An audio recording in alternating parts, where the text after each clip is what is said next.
Certain surgeries were put on hold because of the pandemic, but now many of them are getting back on track. And the CBS 2's Jessica Layton reports a son helped give the gift of life to his dad.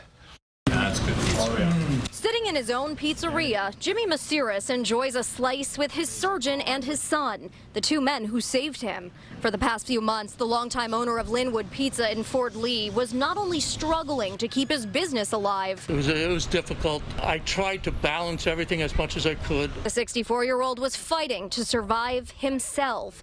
In need of a kidney transplant, his oldest child, Ross, turned out to be a perfect match.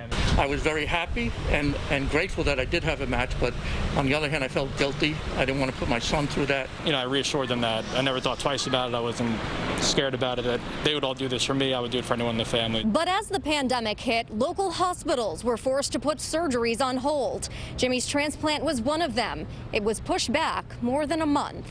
The surgery getting delayed was probably the worst part of it, but we held together. Thanks in part to the support of Dr. Michael Goldstein at Hackensack University Medical Center. We had to put our transplant waiting list on hold for a short period of time just to make sure that it was safe to actually transplant people in this area. For this family, that time came right around Father's Day. It's an indescribable feeling of being able to save someone's life, never mind it being your father. I owe him. He tells me, too, that I owe him. On the mend, he's anxious to get back to working in the restaurant. But that won't be for another 3 months. Doctor's orders. Jimmy needs to be extra cautious because of his immunosuppressed state. I think most importantly, he needs to enjoy the gift that he received. This selfless son will see to it. After all, it was his gift to give. I'm happy that it was me.